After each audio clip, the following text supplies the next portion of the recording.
Well, do you want to do Hi and Welcome to Retrospective and that thing? No, because it's real talk. Oh yeah, well, do you want to do Hi and Welcome to Real Talk? Or do we have a thing? Well, it depends. It depends. We should do like a thing where it's like rolling.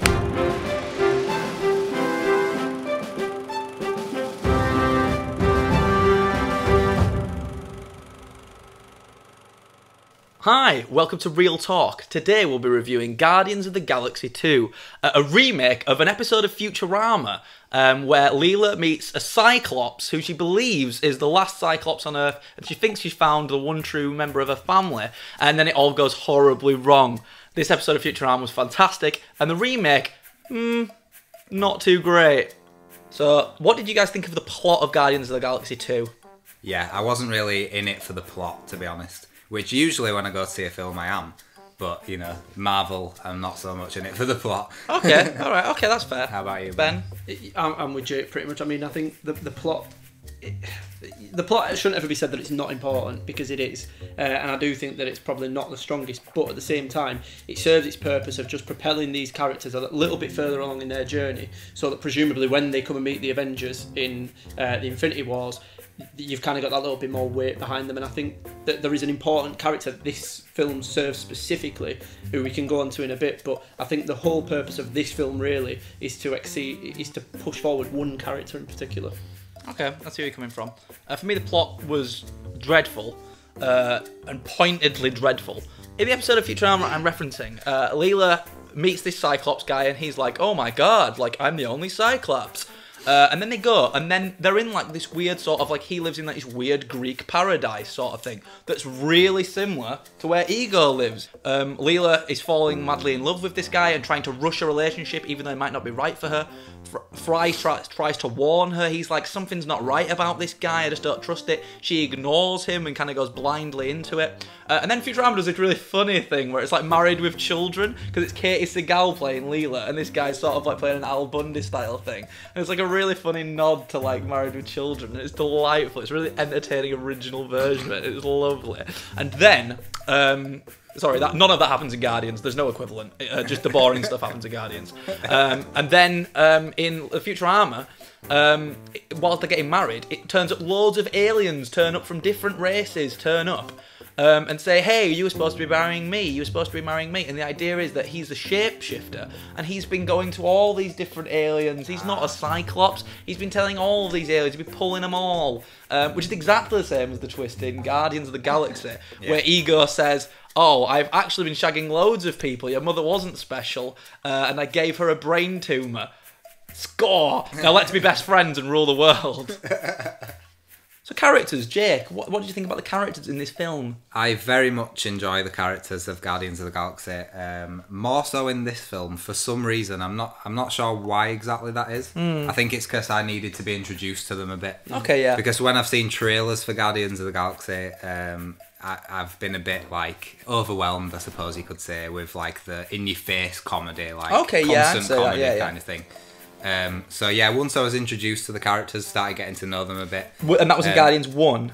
Yeah. Yeah. Then in Guardians 2, I started to enjoy the characters a bit more. Okay, yeah, I see. Especially Drax. Yeah. I really enjoy his, like, he doesn't understand what metaphors are, things like that. He's a very good character. It leads to really interesting comedic situations. I thought Drax was the funniest part of this movie. Yeah. I do think he was funnier in Guardians, and there was like, he did this thing in Guardians 2 where he did this like, ha ha ha ha ha ha ha ha ha. Did he not do that in Guardians? He does it one time in Guardians of the Galaxy 1. He laughs once in the whole of Guardians 1. He laughs once.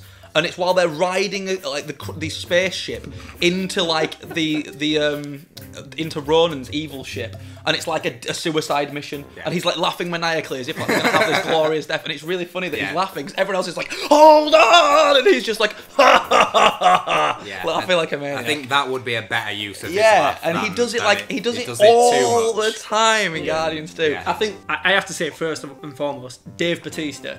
He is really good. He is really good. He delivers that character in such a fantastic way. He does do really well. He absolutely nails every single one of his lines, and I mean, he really nails them. He's without a doubt the funniest character within there, but he also delivers as well like some really good moments. And I don't really want to touch on the ending too much yet, but in the ending, it's just he brings a little bit of light relief, but it's still in a touching way. The statement that he makes at the end. But I think ultimately the only problem is with Dave Bautista's character is because of he is so laugh out loud funny. I think they overuse it, and I think that in the first half of the film it's really funny.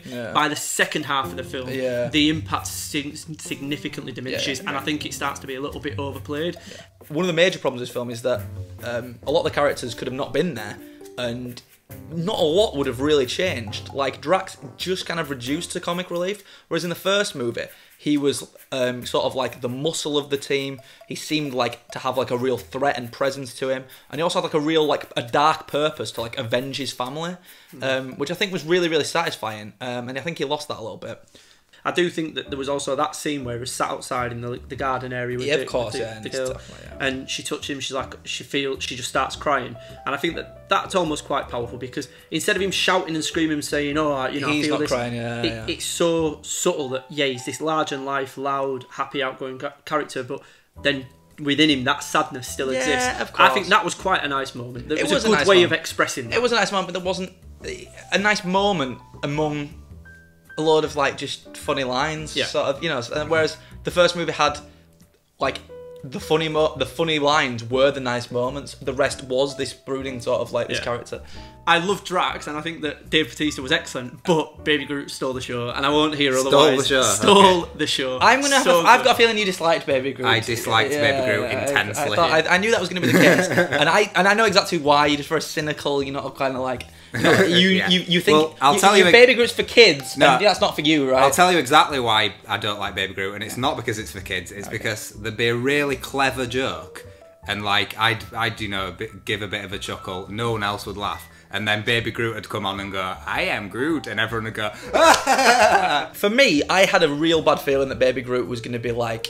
I'd seen some of the trailers, and it seemed like it was going to be too big a part of the movie. Yeah. And I feel they went that way a little bit, but not so much that it was like a problem. Yeah. I was actually pleasantly surprised by how good Baby Groot was. Thought it was like a nice comic relief as opposed to like it being that problematic. I don't think it was overused. Yeah, I would. Yeah, but I know where you're coming from. I knew. So I think some people are gonna feel like a bit like, oh, everyone likes Baby Groot. I hate it. Do you not like that really funny thing that Rocket Raccoon said? You morons.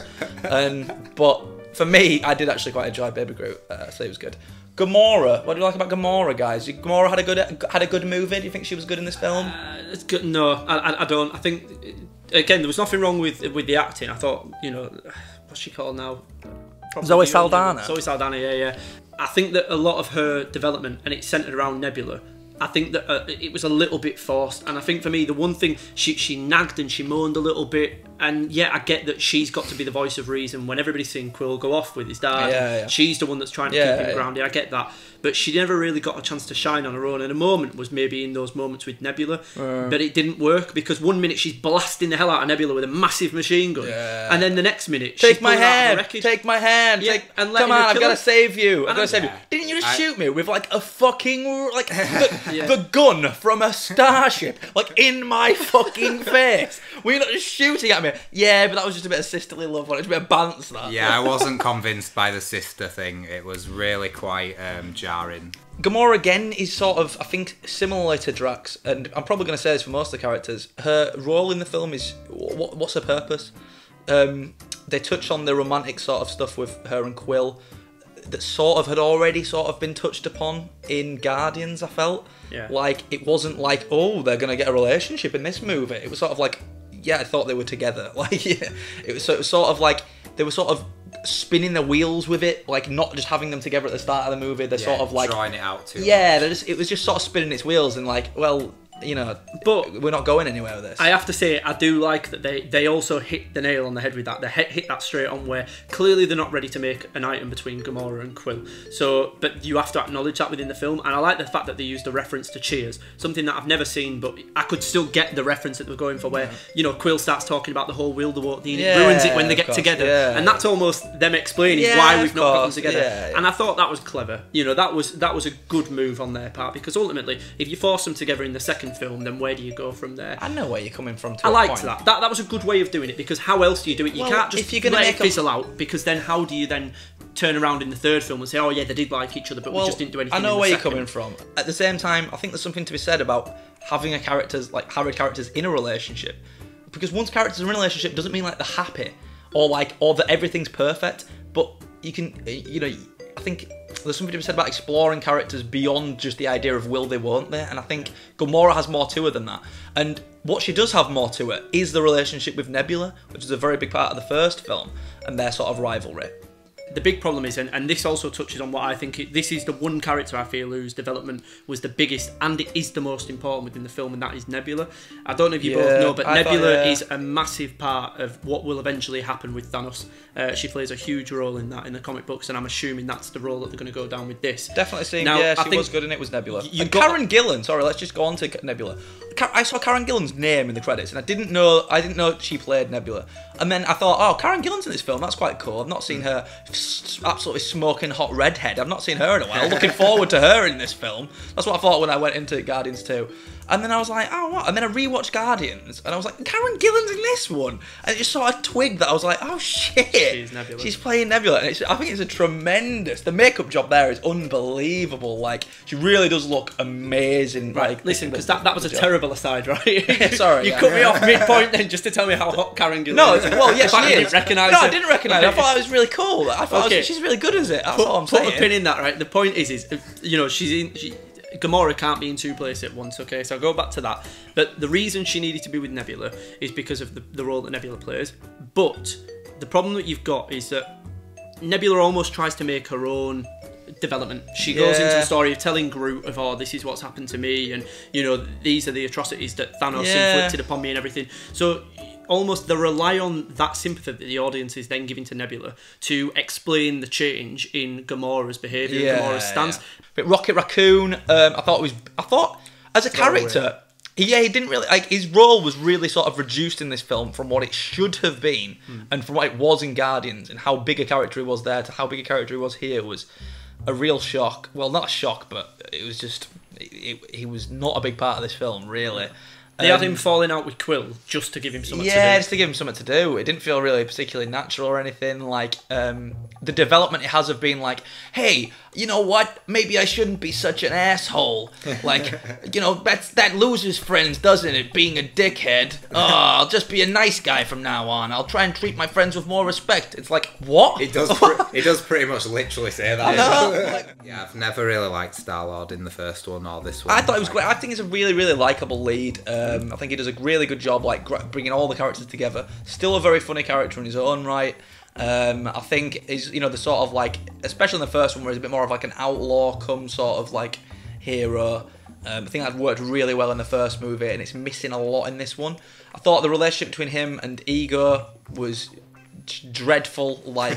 They just had zero chemistry. It just felt like it was really half-assed, and I think it hurt him for the large parts of the film. I didn't think his character was great. And I think we're all going to be in agreement on that, right? Yeah. I mean, there's no iconic banter between Kurt Russell and I don't know the other guy's name. Chris Pratt. Chris Pratt, that's it. There's no memorable dialogue there between not at all. them both. I couldn't remember a single line, apart from, and that's why I gave your mother that tumor.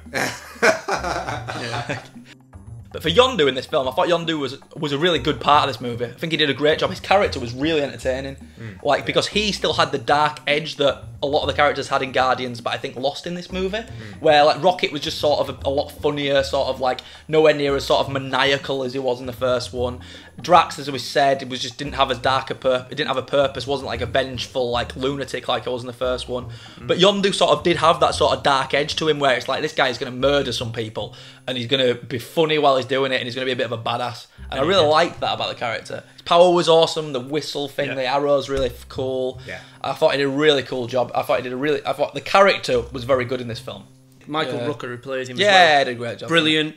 I think actually that could be said for a lot of the cast. A lot of the cast did really good. Yeah, everyone's really well cast. Vin Diesel as Baby Groot, I thought was the highlight for me personally. All right, but I've never seen a vocal performance that varied, that range, been that exceptional. How he gets his voice to that height, I've no idea. Is it some sort of voice enhancement? Yeah. Oh wow. his character was handled so well throughout. You know, they built him up and up, and I actually think that it's almost a waste that they've got rid of him, because I think Yondu was one of the best parts of this film. He was I think he was the best part of the film, definitely. I thought he was so good, and I think he was far and away the best part of this film. But that also, I think, gave this film quite possibly its best moment, and I think it's one of the better individual moments of any Marvel film to date. And that was Yondu's funeral right at the end. Yeah. I thought that was so well done.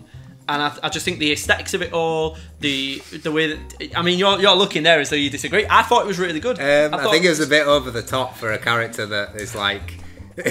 just been built up in this one film as a major character. Yeah, like that. Like, I'd expect... He literally got more of a send-off than I greatly expect Iron Man to get when he's inevitably killed by Thanos. Like, do you know, like, there's just no way an Avenger is not going to get that sort of build. Like, it was literally just like, oh my god, all the planets are aligning. They're all here for him. The films are not just set in the Marvel MCU, in the Marvel Cinematic Universe, right? There's a whole backstory to all these characters that everybody knows, that reads the comics. It's like when we were talking about Star Wars and it was going, the books. We're not just on about Star Wars anymore. We're on about a real war here. Yeah, no, listen though. But the fact is that funeral at the end, shit just got real. Shit just got real. Shit just got real at a funeral. Shut up, you dickhead. The 2 points I was going to make, the 2 words I was going to say is fan service, and that's what it was. The films are not just there to cater to the people who come in to watch. Oh yeah, because people love the comics and they love Yondu in the comics. Exactly. So it's called no, they don't. Service. No one likes these comics. No one's ever heard of them. No one's read them. Right. What? But you're literally no. Shut up, right? Just shut up. Right, you're being an idiot. Shut up. Right. You're wrong, right? And I see what you're saying. I see what okay. He sees what you're saying, and you're wrong. I'm weighing up what you're saying. But fundamentally, you're wrong, because I'm telling you, right, it must be like, what, 5%, 10% of the audience, maybe, right, are religiously reading these Guardians. I think it's less than that. Yeah, it probably almost certainly is. Are reading these Guardians of the Galaxy comics, are huge Guardians of the Galaxy comic fans, and are like, well, I hope they give Yondu a proper sending off, because he fucking needs it. None of them are saying that. Yeah, so what you're saying is wrong. But that's not true at all, right? Because look at the Marvel films as a whole. Look at all the Easter eggs and everything that they're throwing there. The Howard the Duck moments and stuff. Of course, it's full of fan service. The entire MCU is made up of fan service. Little Easter eggs, not huge scenes where the whole movie was built around. I know where you're coming from. They killed him off, so they had to do something with him. So they went big on it. And they went big on it because of fan service. It was a nice moment, and I think they went for it because it was an emotional moment. You know, one of the Guardians had died. And like someone who was like really close to Quill had died. It was like his father. The only other Ravagers we've ever seen were in this film. And it was a quick scene at the start where Yondu's like, hey, I just want to be part of the Ravagers again. And Sylvester Stallone's like, hey, not today. Like, you don't take kids. You don't take kids. You know that's the one rule. You broke my heart, Yondu. I put all my faith in you. You broke my heart. And then like he leaves. And then that's all we see of the Ravagers. And the Iceman goes... Yeah, the Iceman. And then and maybe there were Easter eggs because I didn't know who any of those I didn't know the Iceman was. I didn't know Stallone was. I guess he must be like the head of the Ravagers. Wasn't it Ving Rhames as well? I don't know. Was Ving Rhames? There's some big characters. Like Miley Cyrus was one of them as well, apparently. Well, because like they do this thing at the end of it where they're like, let's go steal some shit, and it's like one of the after credit scenes of all these characters. I was like, who the fuck are these guys? Well, it's funny you should say that. I read up on that. There's a whole thing of like. You read up on it? There's Guardians of the Galaxies and the Ravagers or something like that. There's something like that, and they get their own comic basically, and all those people that you see are like big players. So again, that was fan service. Of course, that was fan service, and I assumed it was, and that's fair enough. That's the time for fan service. That's fair enough. But to have all the problem with the funeral, in my opinion, was we weren't shown enough of the scale of the Ravagers. We were told that it was a massive betrayal for him to like take a kid and stuff like that, and all that sort of stuff. But we weren't shown it. Like it's telling, not showing. The cardinal sin of films is always show, don't tell. Yeah, but this is where you're almost a victim now of the genre that you're in, because ultimately they're doing so many of these films, but they're all genre of comic book movies. Yeah, because the problem is like there's so much backstory, there's so much lore to them all, but there's only so many films you can do when they're doing this many. They're all building towards Infinity War and everything. There's not enough time. There's not enough films. You can't flesh out every character and every excuse. Excuses. Excuses. No, excuses. Look at how many characters in Guardians of the Galaxy. You can't Shut have up. full development on a film for Drax, for Gamora, for Rocket, for Peter, you know, for Yondu, blah blah blah blah. Excuses. You can't do enough. What do you mean excuses? That film was 2 hours and 15 minutes. How much longer do you want to make it? Just to give people both said a bit about the funeral, right? Like, right. The real right. Well, let's go into the problem with the movie, right? Okay. So the writing's a big part of Guardians of the Galaxy. The first movie was sort of firing on all cylinders. I think everything was strong in that film, but the writing was specifically good. A lot of really good comedic moments. And for me, another problem with Guardians of the Galaxy 2 is that the comedy is off. There's a scene I remember where like Rocket Raccoon, when Baby Groot brings the eye of that guy, and he's like, no, just leave it. And he's like, what? Why would you leave it? And he's just like, because imagine him waking up without an eye. Ah! And he's like laughing, and it's like an awful line delivery. I remember it being such a shit line delivery, and it's a joke from the first movie because he does say it, and I know that I'm not an idiot. Yeah. But at the same time, it's just kind of the fact that he's laughing. Yeah, he's laughing. Yeah, it's like a really poor line delivery. That's like it isn't like. And there are a few moments like that where things just weren't. Like in the second scripted half, or directed as well, sort of thing. Like, you know, like just certain lines were just. As I say, Drax was still the funniest part of this film, and I thought his character was, you know, like if you compare it to when he's just like in the first movie, when he's like, nothing goes over my head. My reflexes are too fast. I would catch it, and it's just like a small, like you know, it's just sort of talking out loud sort of thing. Whereas in this one, it's just like, you look hideous. Ha ha ha ha ha. You're an ugly person. Ha ha ha ha. And he's just like, oh, I'm vomiting at the idea of intercourse. Ha ha ha. Like it's just like, it's too you know what I'm saying? It's way too much. Like the comedy's just, like the tone's just like off in this film. Like, and that you know. It is a criticism because it wasn't as funny. Flat out wasn't as funny. The problem is this film, it tries to live up to the first film and it leans too hard into the first film rather than trying to make it its own thing. And I think it suffers because of that. Yeah. You know, they were trying to remake the first one. It just didn't work, and you're never going to do that. And why would you want to? I think that's fair. And I was a little bit they confused take into by account what the fans think too much because it's like the fans think that Drax. How the way it is funny, so it's like, well, let's turn Drax up to 100. It's proper turning Drax up to 100. It was. For me, another problem with this film, the locations were so much worse than Guardians of the Galaxy 1, and I think that, like, for me, Guardians of the Galaxy is literally like, did it look good? Yes. Is the story good? Yes. Were the characters good? Yes. Was the villain good? Yes. Like, it was firing on all cylinders. And this movie was sort of like, was this good? No. Was this good? No. It sort of, in every area, it was worse. It didn't really excel in any sort of area compared to the first one, which is why it was such an underwhelming, completely underwhelming experience. What do you think of the Ego Planet then? Well, like, exactly. I thought it was a really... For one thing, it was very tough to get the scale of the planet. Yeah. It was sort of like, you had this temple, but where was it? Were there cities? Was there anything else? And then Gamora was kind of in a little desert area, which she couldn't really place where that was. Yeah, it wasn't like she just walked away from the temple or anything like that. Yeah. A lot more stuff they could have done. Going into the core, very sort of standard, like, energy core of like, sort of what you would imagine, greens and blues, like, sort of what you'd imagine from that sort of situation. I think what made Guardians 1 so great is that it's a fun action adventure where they're going lots of different places. And then you've got the makeup effects. The Collector looked fantastic, like the people who worked with him. Not just to mention the main characters themselves. The broker guy, the work on him was fantastic.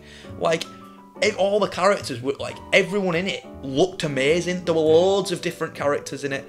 This movie had, like, such a smaller cast, yet it felt like it had a million more characters. Do you know what I'm saying? Like, it felt like it had too many characters to this movie, yet it actually has less individuals in it than there is in the first movie. And I think that's... There was only one scene that might have, like, been... like up to the standard of the first movie, but that was only a very short scene, and it was in the snowy planet with all the bars and stuff like that. Yeah. So that you're right. A big array of characters. But again, that was a really short scene. Yeah, it was a very short scene. In fact, I'd forgotten about all the best locales in this film. You spent the least amount of time with. Like the City of Gold would have been really cool. You could see it in the background when they're fighting right at the start. Spent no time there. Didn't spend enough time on the snow planet. The ones that you actually spent time on, like, to say how beautiful Ego's planet was. It was pretty boring. There wasn't a lot going on. Once you get over the original colour palette and everything, it's kind of like... and then even then when you spend time with on the jungle, it's just a freaking jungle, for God's sake, you know. Like, there's so much that they could have done with it, and you didn't spend the time in the best places. Now, what did we think to the soundtrack? Yeah, really good. I really like the idea. And in fairness, I tell you what I really liked was how at the end of Guardians he gets the Volume 2 mixtape. Yeah. And then it's like, you know, he's listening to that the whole time. Quite like that. No, I thought the music was good in this one as well. You know, I don't think it was as memorable as the first one, but there were certain songs that they picked. Like, you're never going to knock Fleetwood Mac, are you? Are you on about the score though, or just the song? He does make a very good point, because the score is actually shit. Yeah, the score, I can't remember a single thing about it. No, and I can tell you now, every single Marvel film has a terrible score, apart from Ant-Man, which had a brilliant score. The scene in the bottom of the core, they've all just sort of come down, and it's doing a circle shot of them all being cool in the Guardians poses. And the score was like, duh, duh, duh, duh. It was like proper epic. And it was just like, nothing's happening here. Like, what the fuck's going on? Like, why is this score so epic? It was like a really big score. Endgame, innit? That's why. It was too big a score. But yeah, the soundtrack was very good. Yeah. The reason I mention that is because obviously it's probably the biggest thing that everybody loved. It's a key point. Yeah, it's the first a huge one. thing. Yeah. Everybody loves it. Yeah, of course. Yeah. I'm not really big on like just choosing well-known songs to shove into films. So well, you must hate Quentin Tarantino, Jay. Apart from him, because he doesn't pick well-known songs. No, he doesn't. He picks very obscure songs that he personally likes. That's true. Yeah, Urami Bushi, you're always listening to that down club. It's a banger, mate. Okay, we're gonna have Yondu be like, we're gonna make him like a major father figure to Peter, to counter his dad, who is actually a massive twat face. So his dad's going to be a proper massive dickhead, but he's going to meet him, and he's going to be like, and he's going to almost get sucked into it. But then Yondu is his real father, and that's what he's going to learn at the end of the movie. Do you know what they really needed to do during the film to achieve any of this? Have Quill and Yondu share a scene or two. How about you have them engage throughout the film just a couple of times to establish the fact that there is the idea that it's like, I did everything I could for you, and that's what you're saying to me, and he's like, you were never my father, or something like that, and then like sort of, where Quill's like a massive dickhead to him or something like that, maybe, and then Yondu ends up getting captured and then comes back to save him. Maybe maybe he says something like, being a father, you don't need your son to love you, but you've got to be there anyway, and something like that, maybe. I feel like they decided that they'd have Yondu do all this, and then keep him away from Star-Lord for the whole movie, until right at the end, where he turns up, and they try to develop them a little bit by having, during an action sequence, him go, you know how I control this arrow? I don't use my mind, I use my heart. And then it's like, oh my god, he really does love him. He's his father. It's like, where was the build-up? And you can't tell me, that's just, they needed Yondu to waste a load of time with Rocket Raccoon in breaking out of jail to have a fun scene with Groot that went on 5 minutes too long, where he keeps bringing loads of shit out. It's like, every character was poorly positioned in this movie. No one was where they should have been. Like, they decided to split up the Guardians, which I think is a real mistake, because then there was just nobody playing off, none of them had enough people to play off. Yeah. The amount of time wasted in Ego's Planet where Chris is just like, Chris Pratt. Well, Chris Pratt is just like, I'm really happy with my dad, I'm just going to learn these powers. I'm just gonna do some stuff. I'm pretty much just waiting for him to reveal that he's a dickhead. We're all just waiting for him to reveal it. Like, I think they hinted at that far too soon as well. Yeah, it's like it became obvious almost immediately. Exactly, when you got onto that he's gonna be a dickhead. Gamora's like, something doesn't feel right immediately, and then like Mantis is just like, Drax is just like, this is a pretty great planet. I'm really having a good time. And she's just like, oh my god. He's like, what's that?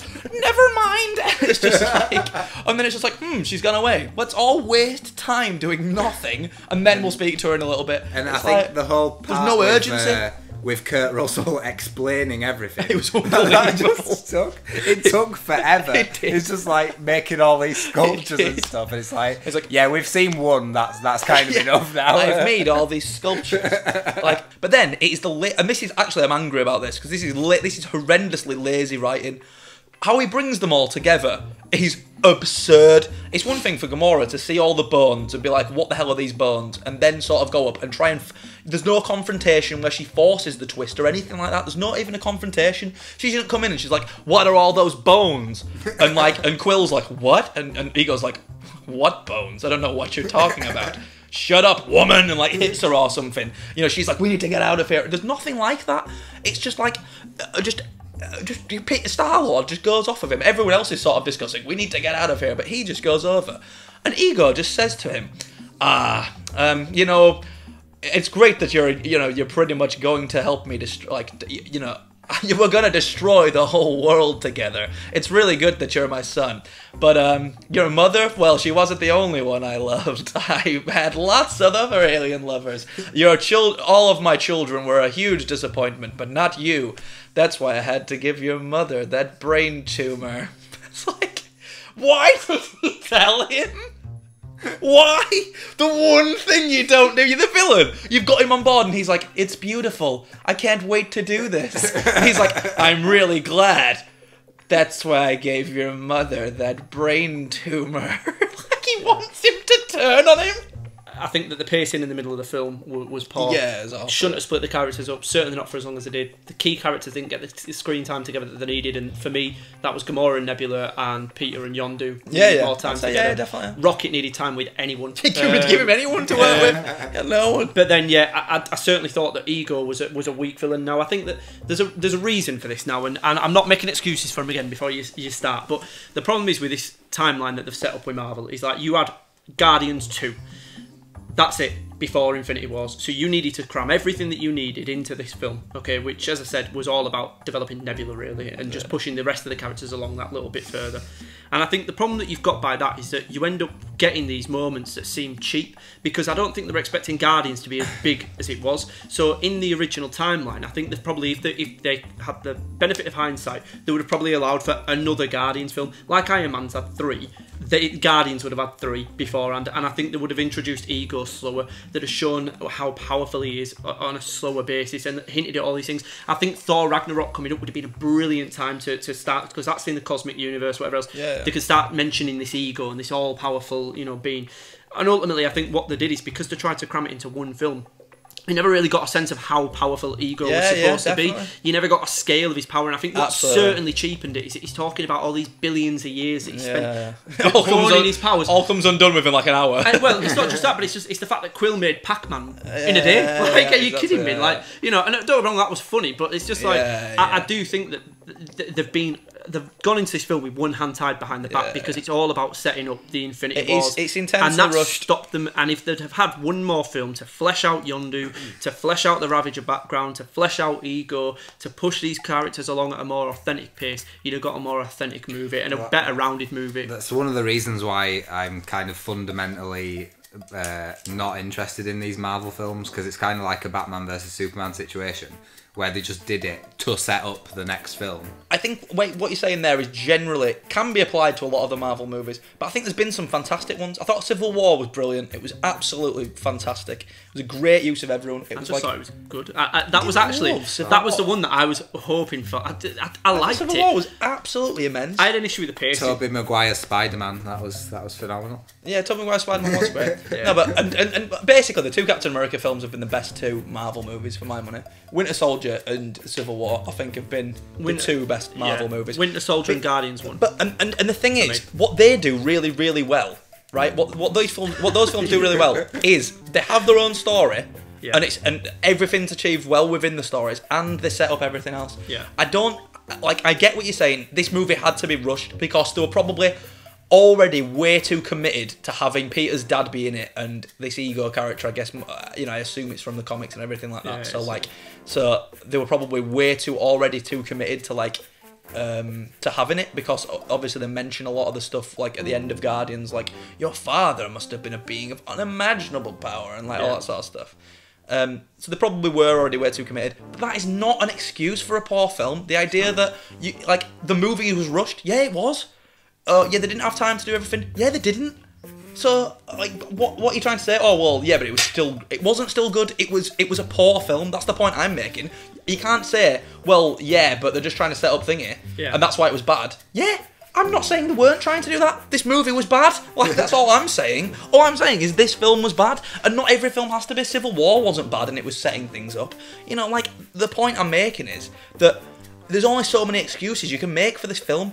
Ultimately, you could have achieved everything, like, they could have done everything they did, but with more strategy, more thought, getting the characters who needed to be together to achieve what they wanted, getting them together early in the film, having Yondu and Star-Lord nowhere near each other the whole film, but having that be the crux of the ending, and just the whole emotional part of the film being that. That's just that's unforgivable. It's terrible filmmaking. And let's talk about the final action scene. They've wasted so much time with all the characters, but out of nowhere, this is how Rocket Raccoon and Yondu even end up in the final scene. Like, literally, Rocket Raccoon's just like, yeah, and he went off with this ego guy who I don't really like, and Yondu's like, yeah, he's a jackass. I don't really like him either. We've got to go save him. And it's like, literally, like, they're on the phone to him, and like they bring up Draxor, one of the characters, and they're just like, Rocket, where are you? Like, we need to get... And he's like, we're coming to save him now. Yeah, we figured out that Ego's a dickhead. And it's literally like, what? How did they figure that out? We've spent the whole film... Yondu knew about it. Yondu knew that, like, he was like this all-powerful being or whatever. He doesn't say to Rocket Raccoon, he doesn't explicitly say to him, you know what? Like, he went with Ego. He's gonna kill him. And he's like, what? All Ego wants him for, Ego is like this energy being. All he wants him for is he's going to destroy the planet if he gets hold of Peter. We've got to go and stop this. There's no like scene where like that. They're just like, this guy's a jackass. Let's go. It's like, what? One thing I didn't really understand. I don't know whether this is a plot hole or what, but when they got to Ego, the planet, like the first set of characters, they kind of were acting as if they had no clue that this planet existed and all that stuff. And then when Yondu and Rocket go, they just push literally like one button, Ego. And it just gets the planet Ego. There. Someone else mentions like what the planet Ego. That's the thing. Yondu's been before because he's dropped off all the other kids. But is it his ship that they take? I don't know how a spaceship works. It's the Milan. It is his ship. It's Thingy's ship. It's Rocket's ship. It's their ship. No, it's not. That's Yondu's ship. That's the massive Ravager ship that they're on. I thought that they break out of the Ravager ship. Yes. No. They get back a different It's still ship. No. It's not. The ship that they evacuate from is like an extension of. So they've like got the bridge at the top, and then the extension. They take the bridge basically. The rest of it, which automatically has a go to Ego button. Yeah. Do you know what? I missed that. If it was just one button, it don't really make much sense. But I don't know how you fly a ship. It was quite funny how like they made fun of like the idea that they're going to get there really quickly, and they were just like, we're doing 700 jumps, like 50 would kill a man, and they're just like, ah. I thought that was quite. It was funny. It was really funny. I just didn't understand what was going on. But like, okay, guys, summaries. Jake, let's go with you first. What would you give score this movie out of 10? If I was being really critical like you are, I would probably give it a 6. But on pure like enjoyment factor, because I wasn't taking it too seriously, I'd give it a 7. The way Jake's approaching these films is that he doesn't give a shit. Like he doesn't. You're right. He doesn't give a shit about these comic book movies being like well executed or achieved. He doesn't care really about the Marvel franchise. Despite its weaknesses, which we've discussed, I still think there's a lot of positives in this film, and I still enjoyed it. Didn't live up to the first one, but it was still a good film. For that reason, I give it a 7.8. I'm going to give the movie... I was going to give it a 5. But then I have to realise that the showing that I actually went to at this movie was one of the worst showings I have ever been in my life. I had one guy who was trying to, like, sneak into VIP seats, and someone had grassed on him, and he was, like, threatening them and kicking off. This was right at the start of the movie, so I just had no idea. When Nebula was introduced, I literally didn't even see it. Like, I was so, like, confused by what was going on, because this guy was just kicking off. And then they were like, there must have been so many babies in this movie. It's like, wasn't this movie like a 12? Like, why the fuck were so many babies there? Like, I get Baby Groot's a thing, and like people might think he's cute, but Baby Groot's in it, so I'll take my baby. There's a movie coming out called Baby Driver. Don't take your baby to see that. I think they've got guns and shit in it. Like, don't just take babies to movies that have babies in them. Like, what? That's stupid. Like, if you were in that screening, you're a fucking idiot. It does spoil it a bit. I had a woman walking up and down the stairs, like with a child in her arms, like soothing a child. It's like, what the fuck fuck's he doing here? Yeah. This movie, literally, Rocket Raccoon just said the word arsehole. He's not a. This isn't fucking Trolls. Go see Trolls, you idiots. You fucking idiots. You're ruining it for serious movie people. We love the movies. Stop ruining them. Idiots. I give it a 6.